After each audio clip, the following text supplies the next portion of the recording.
Hello, everyone. Today we're in a season of the Memorial Day holiday, and I started thinking about the Memorial Day every time the season rolls around. Of course, the Memorial Day in America is for to remember the soldiers who have died during the wars and are our heroes. And this is the season when I remember my cousin Bobby Odell, who was in Iraq, and he was sitting in the mess tent, and a suicide bomber came in and sat right across the table from him and blew up the whole mess tent. My cousin died there. I remember my uncle, who was a SEAL trainer and a Navy SEAL trainer, and he, and some of the things that he said, they never told the main stories, but what they told was very interesting. And I always remember them, and I remember sitting and talking to them, and that this is that season and that Memorial Day that we think about. Of course, now we also think about all of our other loved ones that's passed on, and you go to the cemetery and you lay the flowers on the graves and everything. And what are those tombstones in the graveyard? Those are our memorials. This is a memorial of our loved one who is laying there, or their body's laying there. They're not laying there. When I go to Arlington Cemetery, and see Bobby's tombstone, that's a memorial to him. So that is what we celebrate during the season. But the Lord, over and over in the scriptures, he talks about setting up memorials. Even when the Israelites were crossing the Jordan River and going into the Promised Land, right before Jericho, and the waters rolled back, and the Israelites were crossing on dry land, and the priests were standing in the middle of the dry Jordan riverbed, and Joshua told 12 men, one from each tribe, to go out and take one each a stone from the middle of the Jordan River and carry it to the bank and set it up as a memorial. And he said, and this will be a sign. This is in Joshua 4. He said, this will be a sign among you when your children ask in time to come, what do these stones mean to you? See, you're going to be walking with your kids, and they're going to say, what do these stones mean to you? And you're going to say, this is when the waters of the Jordan were cut off before the Ark of the Covenant, so that we can come in and go into the Promised Land. David paraphrase, okay? These stones are a memorial, not just for you, but for your children and your children's children, and for generations to come. We have memorials. We don't think about it a lot of times, but we do have memorials, like our wedding ring. Why is it that when our spouse dies, or even a divorce, the wedding ring is the last thing that comes off? Because it's a memorial. When the wedding ring comes off the finger, it means it's really over. It's a memorial. You look at it every day and you see the memorial. I'm married to my husband. We've said our vows. We're one. That ring is a memorial of that. I know when we have memorials in our lives, Steve and I talk about them quite often, because there was one time when my uncle, who was a missionary at the time to the American Indian, the Navajos on the reservation in Arizona, and he had been donated a van here in Oklahoma, but he needed to get it there. So Uncle Chuck called us and asked if we could take it. We're like, we're broke. We have no money. We would if we could, but we don't have the money for gas to get out there. And he said, if you can get here, I'll get you gas and food to get back. So we loaded up our two little ones. The boys were very young at the time. And my husband drove our vehicle, and I was driving this old van. And we were going, through Texas, through New Mexico, and heading toward Gallup, where we're supposed to meet my Uncle Chuck at Gallup, New Mexico. Well, about Albuquerque, my fuel gauge was empty, and our wallet was empty. And I just put a piece of paper over the fuel gauge, and I was praying in tongues the whole rest of the way. And come to find out, my husband in the car, Steve, his fuel gauge was on empty too. And so from about Albuquerque all the way to Gallup, which is a couple of hours, I don't know how far it is, but it was not just a hop, skip, and a jump. It was a ways. I was praying in tongues, but those vehicles kept going until we reached the gas station where my uncle was standing there, and they pulled up, chug, chug, chug, to the gas pump and died, and it was over. And we gathered up after my uncle put gas in the cars and everything. We gathered up all the change we could find. We were looking under all the seats in our car and everywhere else. And in the seats of the car, we were looking at finding all the change. And I think we came up with like 26 cents. And my husband put that in a plastic bag. And to this day, that was over 20 years ago. And to this day, we have that plastic bag with that change in it. Why? Because every time we look at it, we just say, that is memorial. That's a saying that God was telling us, if we take care of his business, he'll take care of us. That he'll provide for us no matter what. Whether it's a miracle, however he needs to do it, he's going to provide for us.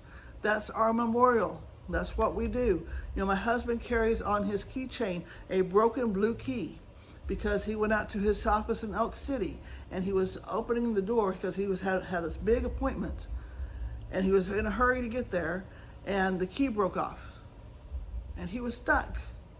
And he was like, Lord, you got to perform a miracle. I have this big cell. We got to get the cell done. We got to, how do I get into my office? And he called his friend there, and his friend knew somebody, and within 20 minutes the door was open. But Steve carries that blue key, broken key, on his keychain because that's a memorial to him, saying God's going to take care of it. God can perform miracles even when we don't see how, even when we don't know the way. God will take care of us. Those are memorials. I mean, sitting here, right here, there's a vase with valves in it that was given to the Spirit of Life. And it's a valve saying, we're planted, we're here, we're staking the ground, and we've staked that ground. And it's meaning that God is faithful. It's a memorial. They're memorials to us. On the sign, there's a sign on our wall that says, we are not those who draw back, we press on. Why? That's been up on our wall for over 6 years. Why? Because it's a memorial saying, God is faithful. This is what God has said. God said, if you will not draw back, I will keep going with you. So we're not those that draw back.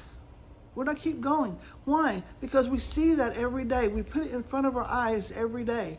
We see, that's why it's so important. If you have a promise, stick it on your mirror. And our mirror at our house, every day I look at this, say that we are Rehoboth. We have a place that is large enough to accommodate all that God wants for us. We have the promises of God. We have notebooks full of the prophecies that God has given Oklahoma City. He has given Oklahoma. He has given Spirit of Life. He has given to the Trail family. We have notebooks full of those that we keep so that when we're like, what are we supposed to do? We go back to the prophecies. We go back to what God has said. We go back to memorials. They're saying, this is what we remember. It's so important to have that in your life. So many times in this day and age where it's like, we got to simplify. We got to make everything just very simple. Don't keep anything that's important. Or don't keep anything that will clutter. Sometimes that clutter is memorials that you don't need to be given away. And you don't need to be thrown away. You need to keep these memorials. A picture doesn't do it. Because there's frequencies and there's vibrations that when you hold those stones, when you hold that picture, when you hold that thing, when you hold those coins, there's a frequency there that shows you, yes, this is what it is. This is the promises that were spoken into this stone. This is the promises that were spoken into these coins. This is the promises that were spoken into that picture, into that valve, into that key. This is a true thing. It's not a picture that can be manipulated. It's not a AI generated thing. It's a true thing. That it's a physical thing that you can feel, that you can touch, that you know that this has happened.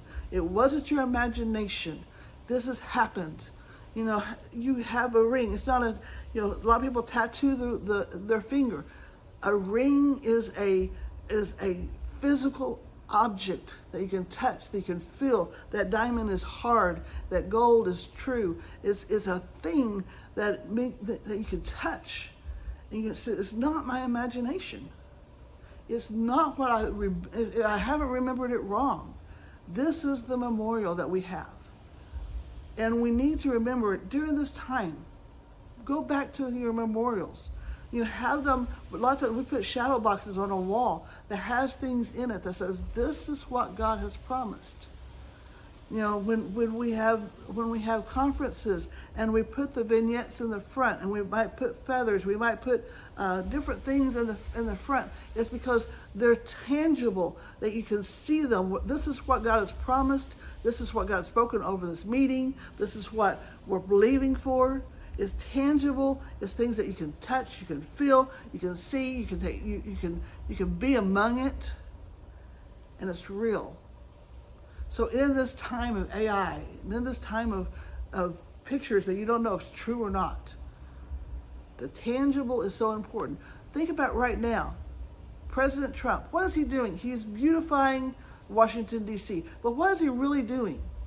He's taken the memorials that has been in our country and that were there for a purpose, and that has been left to rot and has been torn down and has been desecrated.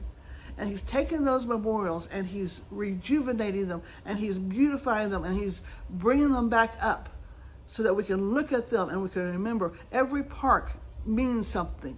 You know, they just said that the fountain of Malcolm X has just been flowing for the first time in however many decades. Well, what are you going to do when our children come by and they see desolation and they see syringes and homelessness and dirt, and you say, well, what is this? Well, it's the fountain of Malcolm X. And they say, well, who is that? Well, it must not be important because it's been left to rot. No, but when you see that beautiful fountain, when you see that beautiful thing that comes, when you see the reflecting pool, what does it reflect? It reflects the Washington Monument, the monument to the first president that didn't want to be a king. We have a republic because of this. And it reflects the Congress. It reflects the whole mall and the Smithsonian. What's the Smithsonian? It's the museums, and it shows all that's about our country and all the things that are memorials. You know, from films to the giants. I mean, it's the memorials of what is going on in our country, in our world, and it's bringing that back up. The fountains to remembrance. The water is flowing again. The memorials are happening again because our president is saying, no, it's important that we remember our history. In this season, we need to remember where we came from so we can know where we're going. If we don't know where we came from, how do we know not to repeat it? How do we know not to go around that mountain again? No, we go forward, but we go forward by seeing what's behind us and remembering, look what the Lord has done. You know, even George Washington, we're still remembering his prophecy. We're still remembering his dreams. We're still remembering what God had told him about our country and living it out. Why? Because it's a memorial, because it's our foundation. We're still remembering what the Plymouths prayed when they came off the Mayflower. Why? It's a memorial in our country. This is the foundation of our country. And the memorials that have been in our country have been left to be torn down, and they tried to desecrate everything. They tried to remove everything. They tried to make it of non-existence so that we wouldn't have any pride, so we wouldn't know how to go forward. But God, in his great mercy, is saying, no, I'm raising up a man who understands the importance of history, that understands the importance of what our country is built upon, why we have America. America was here to spread the gospel of Jesus Christ. Our forefathers came here because they were not allowed to worship in the way God told them to in the scriptures, so they came here. Why did America have more missionaries? We've forgotten that. Raise up the memorials. Go this season. We're going to celebrate 250 years of America's birthday. Make time to go to these different memorials, the memorials even here in Oklahoma, the memorials in your city. Why are they putting push pins in Route 66? Because that route was the one that crossed our country.